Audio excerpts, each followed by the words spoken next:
Welcome to Built Different. I'm Erin Sykes, business analyst, real estate professional, and someone who's endlessly curious about the systems that shape how we live, grow, and spend. Each week, I dive into the markets, mindsets, and moments that define our lives, from real estate to wealth, psychology, relationships, and everything in between.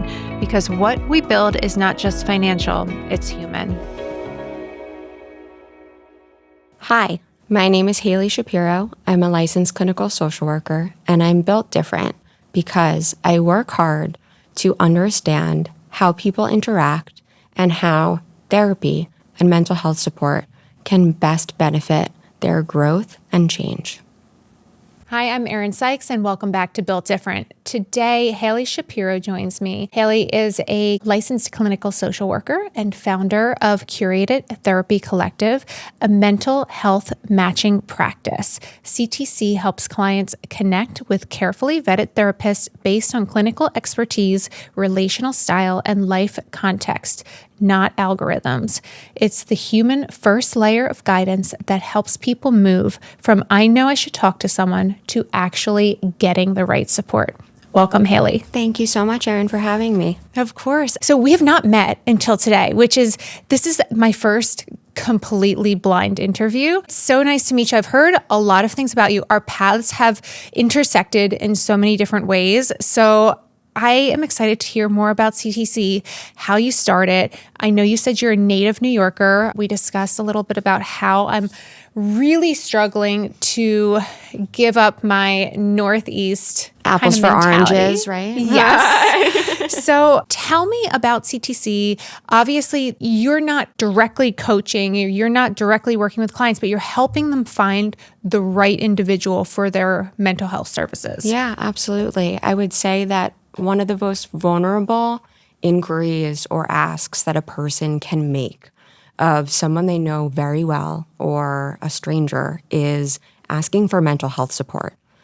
There is nothing more, I would say, putting life into perspective than understanding that you need professional help. As a clinician myself, I was in private practice for over 10 years. And then before that, I supported children and families with complex needs in hospital-based settings and independent schools.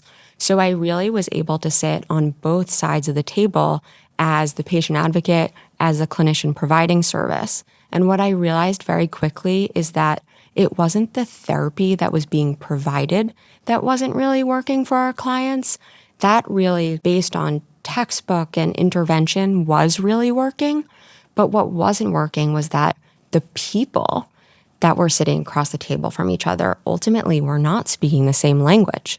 And when you're not speaking the same language as someone, how are you ultimately supposed to make change or talk about difficult topics if you're not even really able to get past pleasantries? So that's really kind of where this concept came from, where mental health matching and including a clinician in the conversation earlier really makes so much change. Yeah. Now, what do you think is the most important thing in terms of the matching process?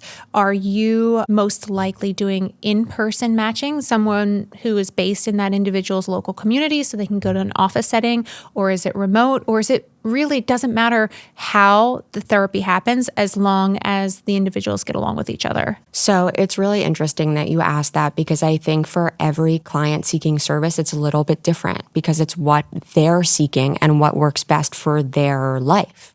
So if it's someone that is super high achieving executive that is traveling, more days than they're in their own bedroom, I would say that that person probably would gravitate more towards a virtual relationship. And of course, there are rules around licensure and professional practice and making sure that we're abiding by those guardrails. But I would say that based on who I'm talking to is really how we determine fit. So we ask a series of overarching questions that have really been refined since starting the collective. And what we've really been able to gather in a 15-minute conversation is really leading us into a strategy of choosing someone that would be a great complement. Mm-hmm. And I would say the questions are logistics, first and foremost. Do you need hybrid? Would you prefer being in person? Have you tried therapy before? What hasn't worked? Is there anything that has worked? Maybe you want to try something different. What's really interesting is that people don't know what they don't know, and they don't know what to ask for if they don't know what they can ask for.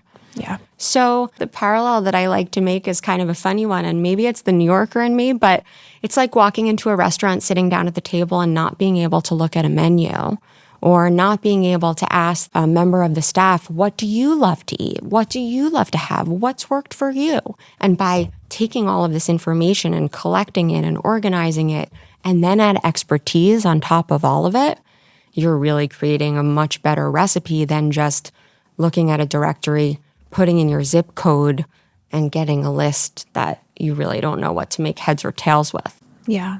Yeah. And now, especially in the last few years, we've made huge headways in terms of people admitting that mental health is super important. Absolutely. It's not just about physical. It's really that tie-in, the physical to the mental. And there is less stigma now, but there's definitely still a stigma. Now, how have you handled that in the past? How do you see that moving and going in the future? So it's such a thoughtful question, Erin, and such a thoughtful way of asking it, because I think we certainly have normalized to a certain extent mental health and its impact, but there's obviously still a lot more work to do. I would say in some cultures, in some cities, we're obviously a lot further along than we are everywhere.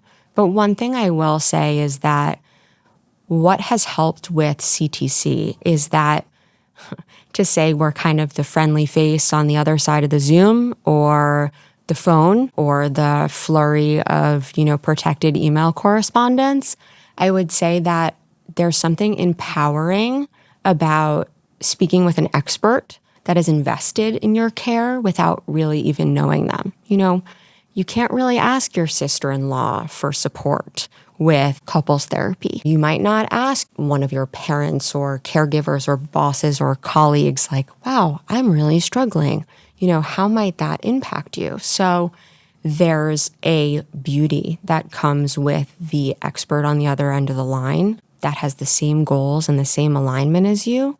And then you're really able to ask the difficult questions or be able to clarify or demystify a system that obviously isn't serving a really wide group of people. Yeah. And somebody gave me this advice a long time ago, and it has resonated with me. Basically, they said, if you talk about your partner, your spouse, whatever, with your friends, and you complain about them, your friends will never forget it. So say you're going through a tough time, you vent to your friends or your mom or whomever, and then you get back together with that individual. Well, you've already planted the seeds. And one of those relationships is going to continue to suffer, whether it's with your boyfriend or your spouse, or if it's with your friends, or if it's with your mom or whomever. So I think just outsourcing that to a professional and keeping that therapy within the confines of privacy is super important and worth its weight in gold. Absolutely. And boundaries are everything. I think that sometimes we become emotionally clouded. And I feel like friendship is such a sacred concept and relationship that you have with your inner circle. I'm talking about those 4 quarters, those people that you can call in the middle of the night, right? And I would say that they should be reserved for not necessarily that nature of conversation where you're feeling really frustrated and you just want to voice a grievance and then you don't want it to be thrown back in your face at a later date. You nearly regret being so loose-lipped at that point.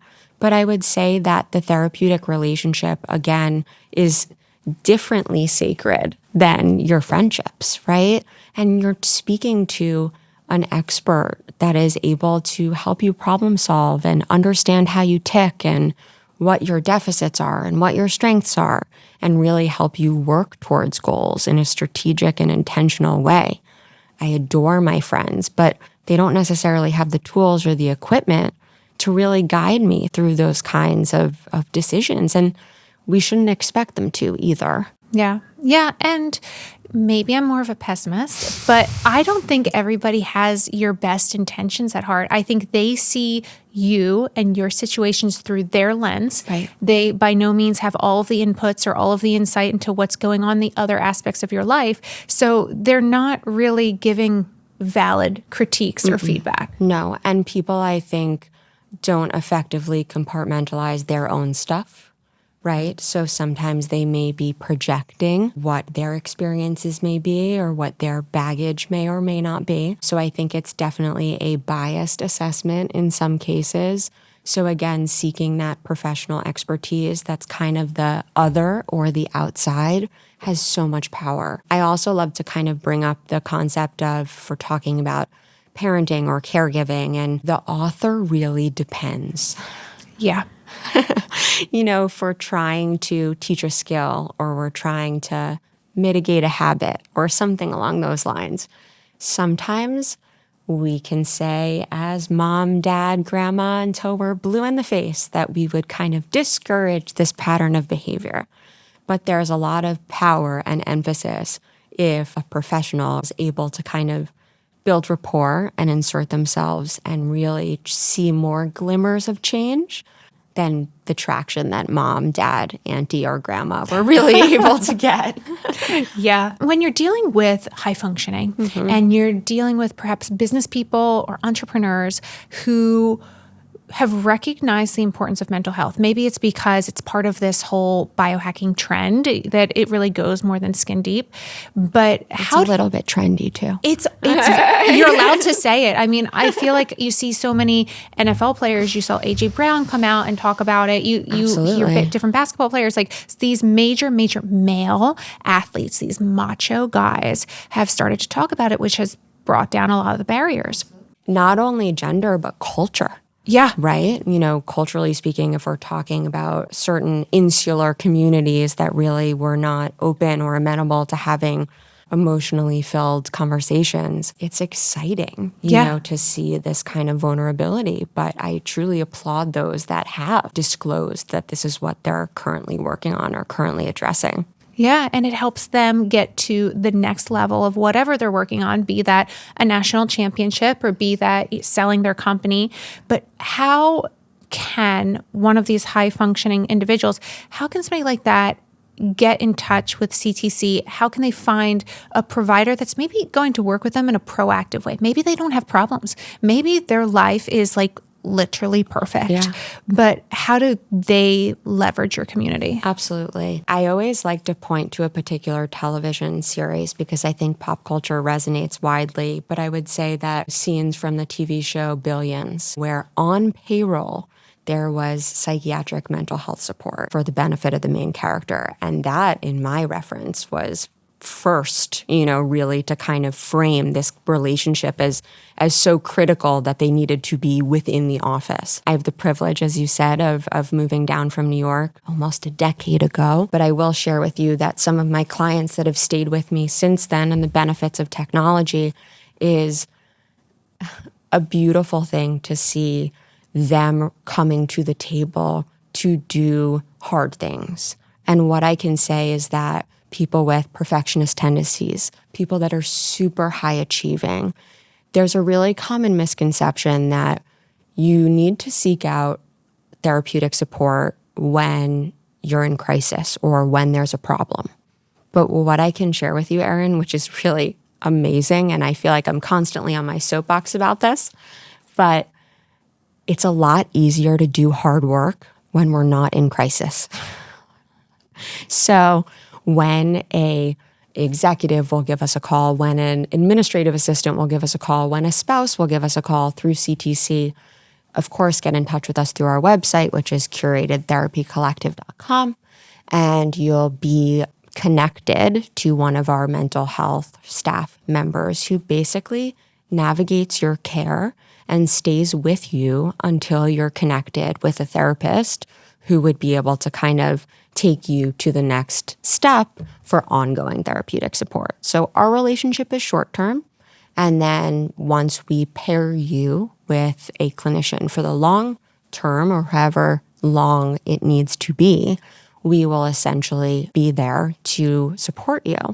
So what we are able to kind of facilitate in that way is those high achieving individuals that don't really have the patience or even the time to shop around or tell their story 6 times or not even really understand what they're asking for, but they know they could benefit from it. It's been really a valuable opportunity to observe how people grow when they get connected to the right clinical fit.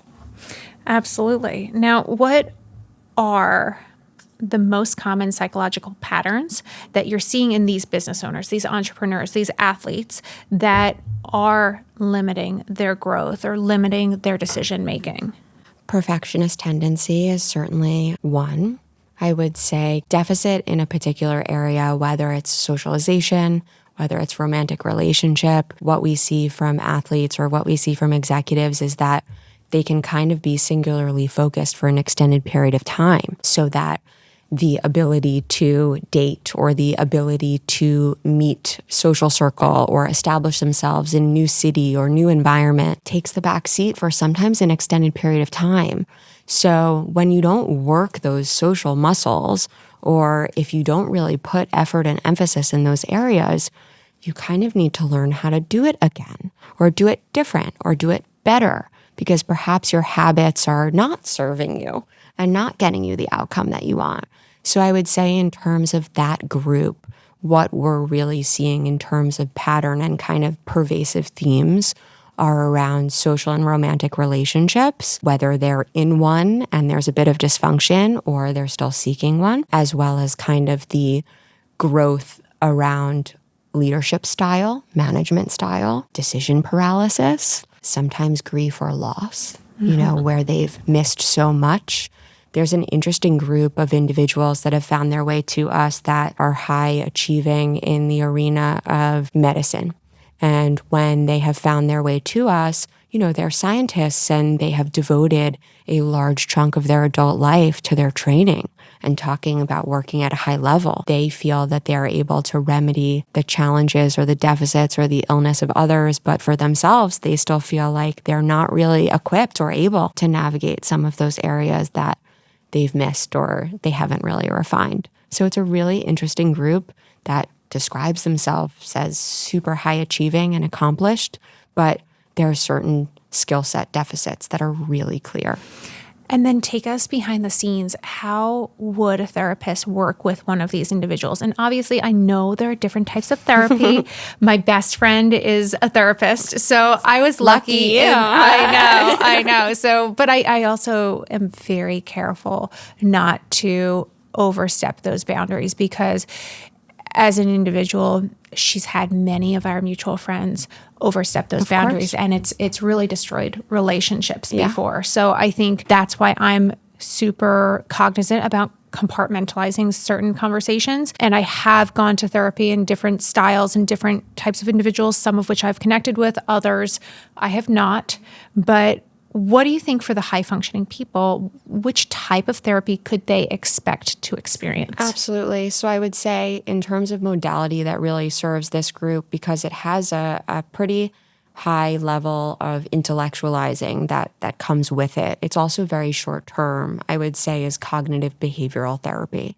And ultimately what that modality does, it can be applied to someone that's experienced trauma, someone that's trying to make a difficult decision, someone that's trying to establish romantic relationship. I mean, there are a lot of ways in which this framework can be applied, but it's a lot of cognitive reframing. So thinking about what the presenting concerns are and intellectualizing what the outcomes could be and how we can change and how we can adapt and how we can learn and how we can grow. The therapist basically who exercises this modality guides that process. It's very self-driven, it's very self-motivated. So thinking about those high-achieving individuals that are super capable, super autonomous, like give them an inch, they'll run with it.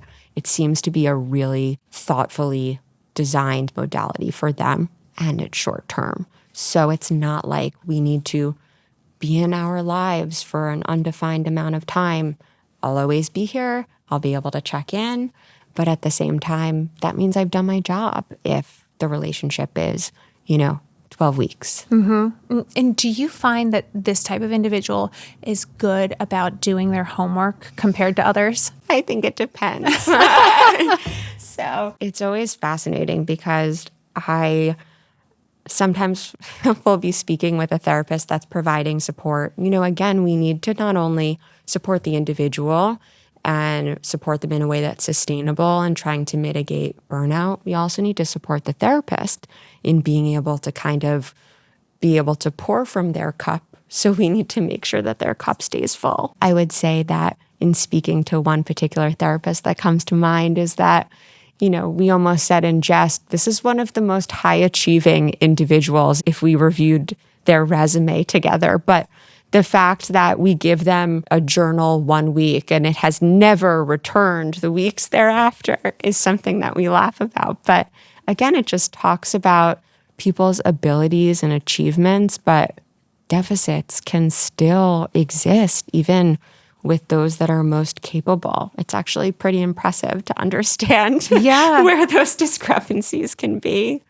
It was interesting. I was listening to The Skinny Confidential, which is a podcast I like to listen to on my drive up here. Okay. And they had Paris Hilton on recently. And she was going into her superpower, which is her ADHD, and how she's able to basically have her hands in so many different projects. And as you're describing an individual like that you just described, somebody that is so high functioning and so successful, but forgets to bring their notebook. That's exactly who I think of. I think of Paris Hilton. Right. It's so true. I think people have adapted their personas around this identity. The verbiage that's come out of the collective is that, we can be super high achieving, but that doesn't necessarily mean that we're super functional. And how those two things deviate. It's like, again, where we think about the athlete that, their body is their instrument, is their tool. But then you walk into their house and you open their refrigerator and there's no food. Or junk. It's amazing. I think Fernando Mendoza, the guy that just won the national championship, he eats dinosaur nuggets before every game. I'm like, somebody Some of get that him is a real meal. tradition, though. It's like when the tennis players play in a tournament and they wear the same clothes. I'm sure it's multiple Yes. the same attire, but I remember saying super confidently, like, I don't know if there's time for that to be washed and then hung away. Yeah, you're trying to rationalize it and structure it how you would handle. I just buy, a bunch of the same outfit, but then it doesn't have that same emotional tie, that whatever luck attached to it. Superstition, whatever kind of motivates you. I remember watching an interview with Jalen Brunson. We were talking about the Knicks and, since college, since his Villanova days, he listens to Justin Bieber before every game. And I was like, Jalen Brunson, clutch man, Mr. Macho sits and listens to Justin Bieber, whose reputation looks so different. That really made me giggle, but it's what's worked. It's his hype up. It's his, what gets him into that headspace. So I love thinking about that example too, because it's a little contrary to what I would have assumed. Absolutely. You think that people are, they're listening to some type of very strong, angry music, that gets them pumped up. Or the Rocky music, right? As you're running up the stairs, it must be that. But no, it's Justin Bieber. He's my hype man. But Yeah, I love it. So speaking of music, right? Music helps to regulate our emotions, and perhaps that's part of it. Like maybe it takes Jalen, I am speculating here, but it takes Jalen back to those days, those Jay Wright days where, he is learning to really focus in an extreme way, right? So how does regulating those emotions help you in a business context? That's really interesting.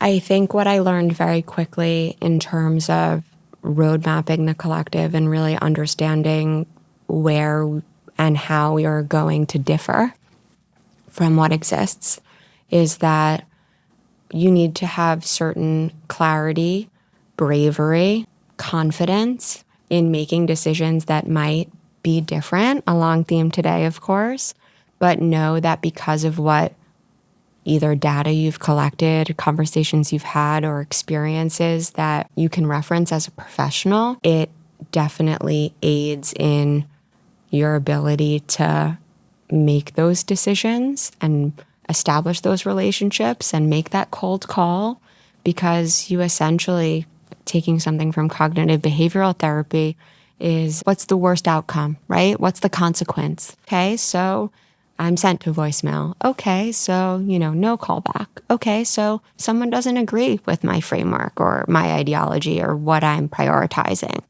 But I know that there is proof and there's motivation and there's sustainability and strategy. And by being able to kind of realign all of those things, we're able to really do excellent work and challenge what everyone seems to just accept. And that, to me, ethically was really problematic because directories as they exist, I don't think serve anyone. No, and it almost feels like a directory. It's like one of those lists of the best doctors. The top 10, I think it's Castle Connolly list of whatever doctors in here. Those are paid for. It's bought and paid for. It doesn't really mean that they're the best ones. They're not voted by their peers. So I think that even if you were going off of a basic directory, then you have to spend your time deep Googling and searching into the reviews. And you've shortcut that process. You've already done it for clients. Right. And there is a vetting process. It is not sign here, pay here to be on our platform. In some scenarios, we've asked for letters of recommendation. In some scenarios, we've asked for documentation of licensure. In every scenario, we require their state designations to be provided to us so we can make sure that all clinicians are in good standing. A frequent question that we're asked is, how do we find clinicians? Hayley, you have connections in New York and in Florida, but you're in 45 states. How are you reaching those that are elsewhere? And my comment is that good people have brought us to even more stellar people.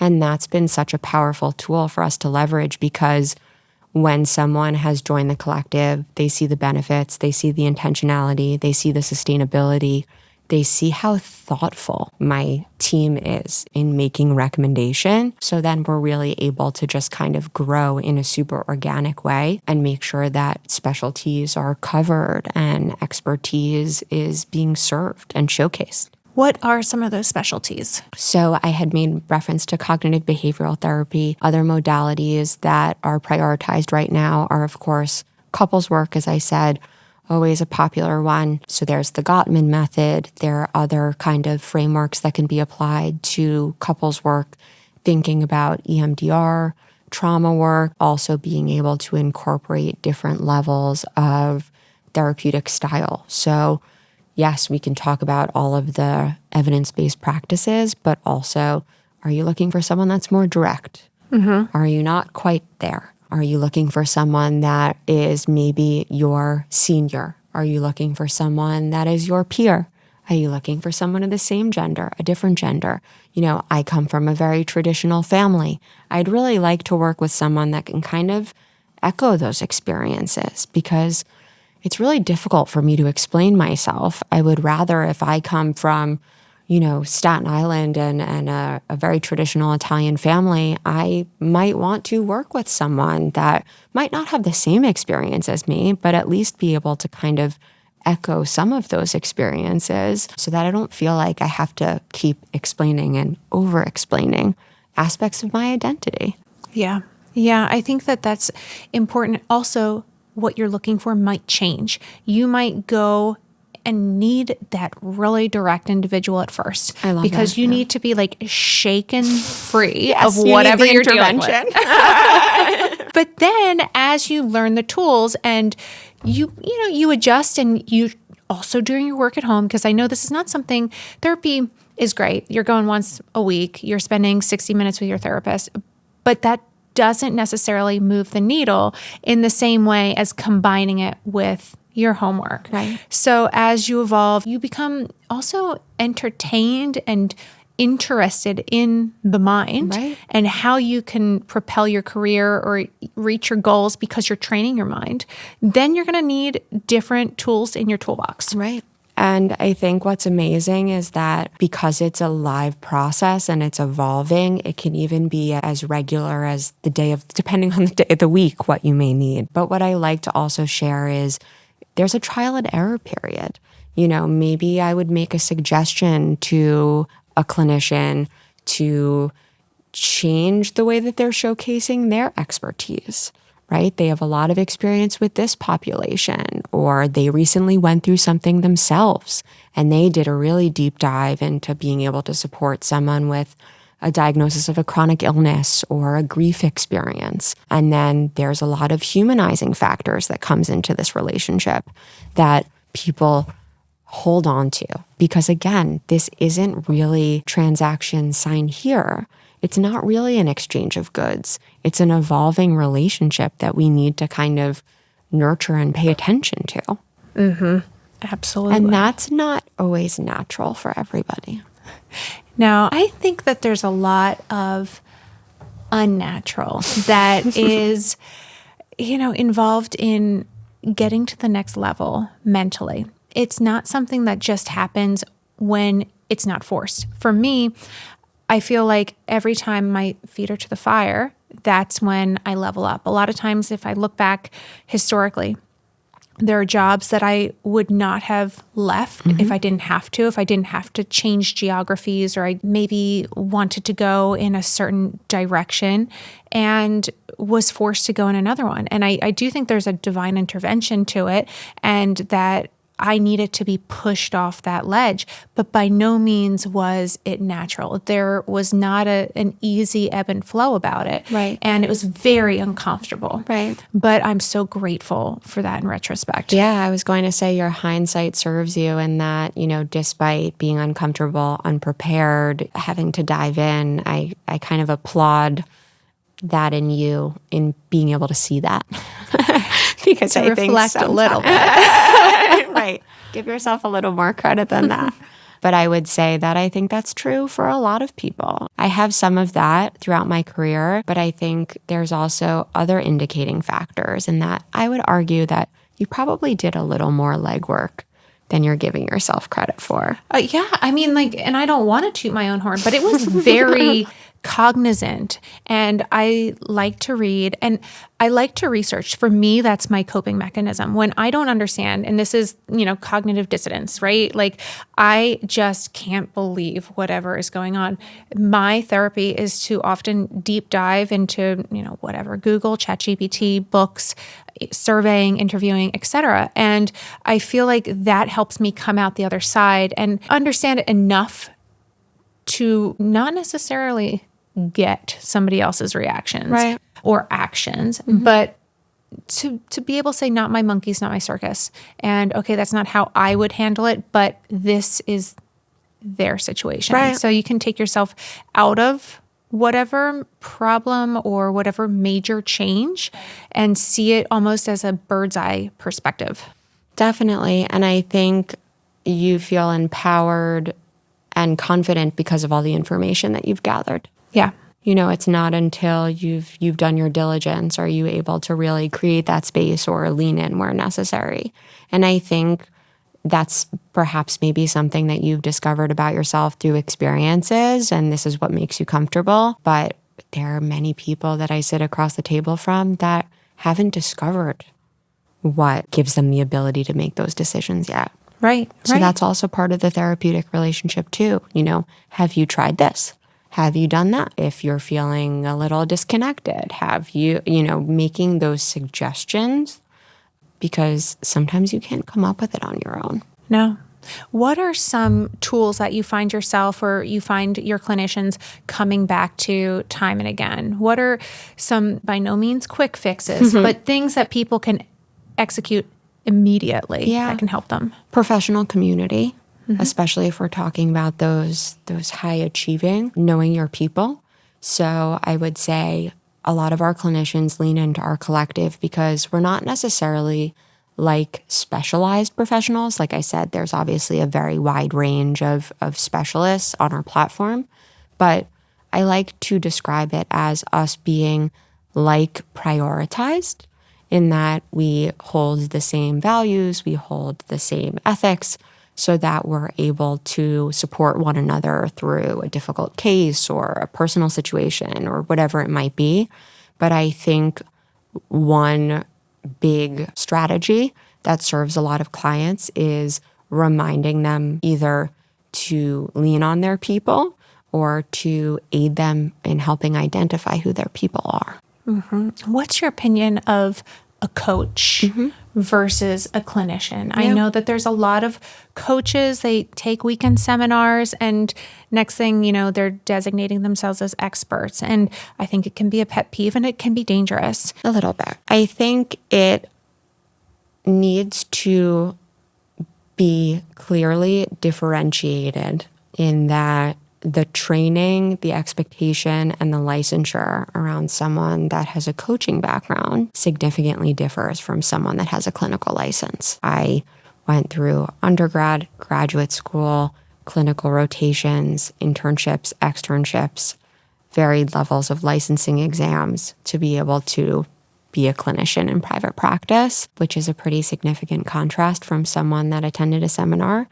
I think where the benefits are, just to kind of devil's advocate myself, is that if someone feels that that's what they are ready for, then I would encourage them to seek out support that they feel ready for.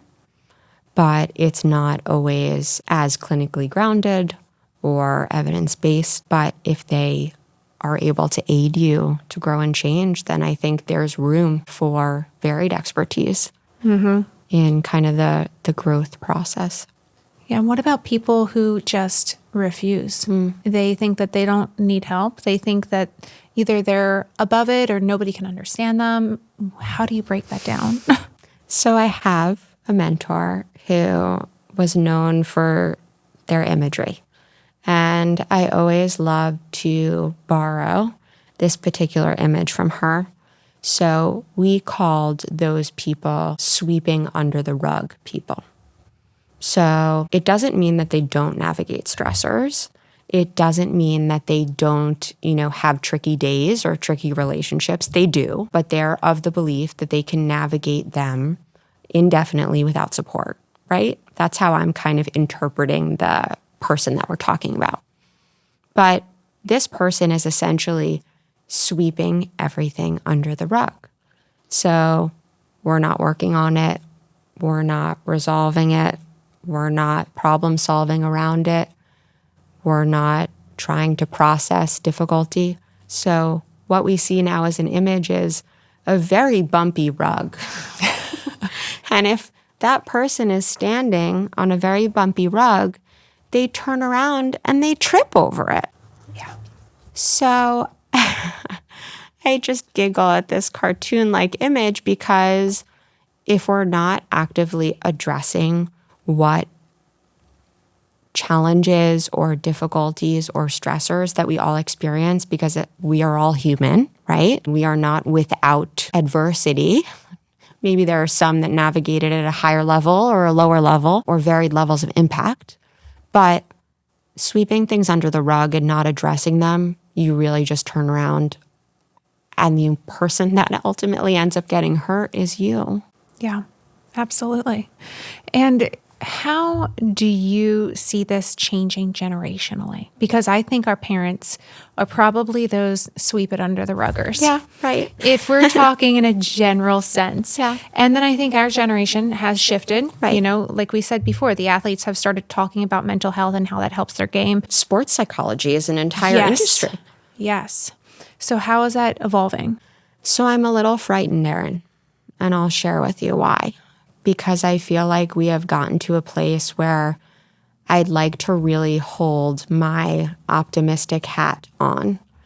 But have we gotten to a place where we're using AI or where we're using ChatGPT in an inappropriate way? And I don't mean to call out particular companies or otherwise, but if we're looking at the news, we know that people that use these tools for therapeutic and mental health support can really end in tragedy in some scenarios. So, you and I talked a little bit earlier about, friendship and using our friends as therapeutic support and how that has its risks. And then if we're talking about this generation, even though we may be more open or may feel less stigmatized around our deficits, or maybe we're even moving towards overdiagnosis. Again, that's all kind of up for debate. But where I am a little nervous is kind of the misuse of some of these tools that are really accessible. And I'm sure that you and I could talk about this at length for much more time together. But that's kind of where, unfortunately, my head goes as to where I see progress being really beautiful in some ways and using these tools, but also how they can be detrimental. And again, it's not an expert or a trained professional or a medical professional that's really guiding that kind of service and support. Yeah. And, when you're talking to an AI, right, for the most part, you almost know what it's going to tell you. What it's going to spit back out because you're only telling part of the story. Right. And oftentimes the AI is not smart enough or trained enough or clinical enough to ask you the questions that get deeper and to the real heart of the context of what you're struggling with. Right. They're not designed for complexity. They're not designed for nuance. So why are we allowing them to mental health match for us? Because that's where I can tell you, Erin, I've spent more time in some of these search engines than I'd really like to admit to you for research reasons. But I will share with you that most of the output is based on zip code. And it that's interesting. Doesn't really matter the distance from my house.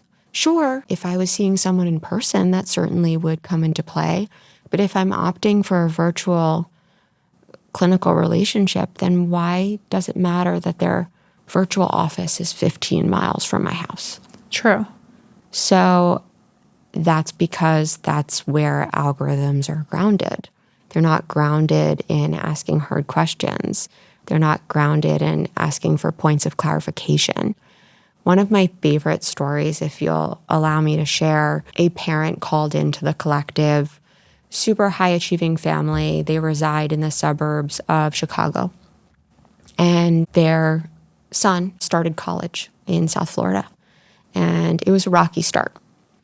And, every Monday and Tuesday, mom was jumping on a plane to come down to support her baby. And mom had called us really after just trying to navigate the process on her own, but really, first of all, not knowing the landscape of South Florida, so not really even knowing what she was looking for, and just feeling really defeated because she would get late night phone calls, and it was a really rough start. And what I can share with you is not only was the collective able to curate a connection for son in his bubble, in his loop, near his dorm, because he didn't have a car and wasn't always able to kind of get to where he needed to go appointment-wise, talk about executive function deficit. But not only were we able to get support for our identified client, but during that clinical consultation, we were able to get support for mom. Interesting. Who ultimately disclosed to a certain level the ripple effect of helplessness that she was experiencing while trying to support her family member who was, over 200 miles away, and the lack of sustainability of that, and then the ripple effect on her marriage. I mean, there were a lot of layers here. And what I like to share, Erin, is, can you tell me how an algorithm is going to do that? Yeah. Yeah. Well, that's it. And it's very one-dimensional. And what you do is 3D chess. I mean, you're definitely integrating different personalities, different geographies, different schedules, different logistics, and that's a moving target. It's not always going to be the same. Right. And I think that that's the most important thing about what the collective does is matching is not a singular experience. No. And, it's what we're able to deduce because of clinical training. There are a lot of call centers that exist, whether it's for your insurance company, whether it's for your hospital group, whatever we're talking about. You get the 1-800 numbers in all of your paperwork that you receive. And that might be a trained professional and someone that can speak to the landscape of what they're able to offer. But that is not a clinician. Yeah. Yeah. Now, you mentioned overdiagnosis. This is something that personally, I am not a clinician, but I feel like everyone's kind of naming their problems these days. And I think that there's a fine line, right? Like mental health is obviously so important. But is it ironic that you're creating more mental health problems by giving these terms to things that are just like kind of normal behavior? Right. Not everything needs to be catastrophized. Right. Like what is the threshold, right? Right. For something to meet criteria for a diagnosis. So it's really interesting. I say this to my colleagues all the time in the collective. I say that I'm not a diagnostically motivated clinician. And people kind of look at me like, what does that mean? So the way that I explain it is that I don't necessarily lead care through the information that I'm given on a data form. And what I mean by that is, whether it's an insurance document, whether it's an evaluation that was done by a colleague or a psychologist or school gave it to me or, the MD provided additional documentation.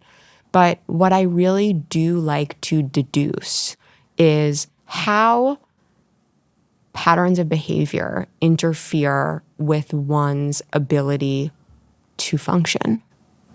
Yeah. So how intense is it? How long does it last? How frequently is this happening? So I like to kind of frame those words, frequency, intensity, and duration, as kind of how we decide if something is really just a pattern, I'm experiencing anxious feelings because, or I meet criteria for anxiety. Those are two very different things. I mean, you and I can cycle through a series of emotional states throughout one day. That's pretty wide ranging, but And it's completely normal. Completely normal and healthy. Correct. Healthy that we can identify, name, and experience a wide emotional range throughout the course of the day. Again, very common misconception.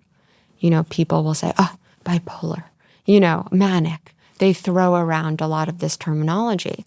But then I come back with, well, how often is it happening? What's the intensity? Describe to me what it looks like, what it feels like, what it smells like. Talks about those sensory inputs that you brought up today with the music, right? How can you experience it? Do others observe it in you? If your mom was standing here, if your teacher was standing here, if your partner or your work wife was standing next to you, would they be able to observe this anxious profile? And it's really interesting to hear how others explain or rationalize the answers to those questions. But that's kind of how I deduce whether something would meet criteria for diagnosis or we just really don't like feeling that way. Yeah. I think that oftentimes people want to give names, right? When they don't understand something. And one that gets tossed around a lot is narcissistic. Oh, yeah. And even, you listen to any of the housewife shows or something like this, and what that term means. Right. But people throw it around. It's not a kind thing to say to somebody. Definitely not. But I think that that's one of many, many, many examples where you can't diagnose something if you don't really know the nitty-gritty. Right. And I think what's really interesting is it goes back to kind of the pop culture incorporation of some of this language. While it's really destigmatized in some ways or normalized having a diagnosis of anxiety or having a learning disability or having an autism spectrum disorder. So much of that yielded a Netflix category, right? Is it really? I haven't noticed. Oh my gosh. So it's just really interesting. You see the young Sheldons and the Big Bang Theory and all of these profiles that were and are stereotypes. But while it's yielded improvement, it's also yielded overuse and almost misuse of terms that carry a lot of weight and complexity for people. I think it goes back to there are certain periods of time where there was use and overuse, even abuse of those that have intellectual disability or mental retardation. And using that classification or that diagnosis as slang or an insult. It really adds to that list of ethical dilemmas where it's like we want to keep normalizing the vocabulary, but where do we stop? Yeah. Yeah. No, I think it's an important definition to make. And I think that it goes back to the importance of working with clinicians, understanding the drivers for why you're doing certain things or why other people are doing things, or maybe why they're using these derogatory terms, or maybe they're self-diagnosing themselves or their friends or family with these things, these inflictions that they don't necessarily have, but because maybe it's a projection, maybe who knows what it is, right? It's maybe for their own comfort. Yeah. Right? It makes them feel like they have their footing if there's a reason why. Yeah. And so much of that is being comfortable with things that are uncomfortable, being able to find some sort of semblance of comfort. It's quite gray. And talking about self-diagnosis and flaws in current service models, by using check boxes for seeking mental health support, we are almost forcing clients to diagnose themselves to find mental health support. It's just like giving a survey at the end of sending your car into the shop. You know what the outcome's going to be if you do 5 or 10 stars. You know what direction it's going to lead. And a lot of these people are self-diagnosing, and they're almost answering those questions in a way that's going to get them back to that diagnosis. Right. That self-fulfilling prophecy, absolutely. But also misdiagnosis. Yeah. And what are we not identifying? What are we not disclosing? Because that's where the real vulnerabilities are, whether we're talking about self-harm, whether we're talking about substance abuse, whether we're talking about other complexities related to mental health. People might just be able to say, I had a client call seeking support. I'm just really tired. And my first comment was, have you rolled out everything medical? So, that's where we really need to start. And then once we've done that, we're able to have a little bit more of a conversation about regulatory skills and self-care and different kinds of relaxation strategies or whatever we're kind of talking about. But for some people, how do we get from, it goes back to the days of WebMD, right? If you put in any sort of ailment, it results in catastrophic illness. Yes. But that's what we are pushing clients towards.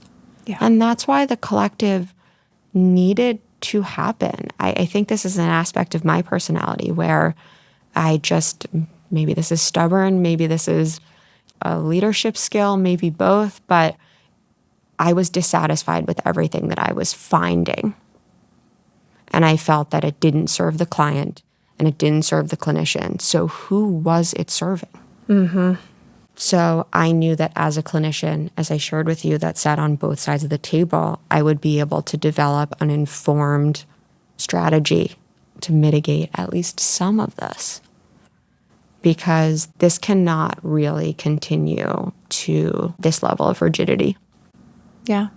And I think, like we were discussing before, the discomfort, getting comfortable with being uncomfortable, knowing when it's time to have professional intervention, but also knowing how to self-soothe and knowing what's normal. How do you recommend that people really push themselves in terms of getting comfortable with discomfort? What are a couple tools that they can use in order to overcome obstacles? Yeah. I think, again, it's that trial and error phase where, whether it's a grounding exercise, whether it's meditation. You see Michael Phelps on TV with his Headspace app, right? After he won all those gold medals, and he does all those guided meditations, and then he talks about how it served him. Talk about high achieving athletes, needing grounding exercises. I would say whatever meditation looks like and catharsis looks like for you, whether it's journaling, whether it's being around your people, whether it's dancing, whether it's going for a run. What I like to share with my high achievers is that we need to understand and incorporate into your routine a certain number of restricted and repetitive actions. So there's a chemical shift that occurs when we do a repetitive motion. So running, right? That's restrictive and repetitive. Swimming, kicking, right? Something as simple as like tapping our feet to music or listening to a certain beat. There's a meditative element, soothing shift that occurs when we are able to kind of adapt to that restrictive and repetitive option. That's definitely one piece that I would definitely encourage to incorporate. Putting screens away. I keep a Sudoku book next to my bed. Those brain games, the catharsis, there definitely needs to be a little bit of a detox in that constant inundating of information. I know these are all things that we know that we should do, but I think the reminder is helpful. I think normalizing the difficulty of it is helpful, but knowing that in terms of long-term, short-term, it will serve you to get to that sustainable place that we're all trying to find and feel comfortable in. Absolutely. I think that's a really important note, and I think it's a good note to end on. And could you reiterate where everybody can find CTC? Absolutely. So if you'd like to get in touch with our clinical concierge, you can please visit curatedtherapycollective.com. Perfect. Thank you, Hayley. Thank you, Erin. Thanks for listening to Built Different with Erin Sykes. If you enjoyed today's conversation, please be sure to rate, follow, and review the show wherever you listen to podcasts. For more insights and updates, follow along on Instagram and share this episode with someone who's building their own version of success. Until next time, keep building a life of value because we're all built a little different. I record Built Different at Pod Plus Studios in Jupiter, Florida. To reach my real estate team, visit sykesproperties.com, and to reach me directly, email Erin@sykesproperties.com.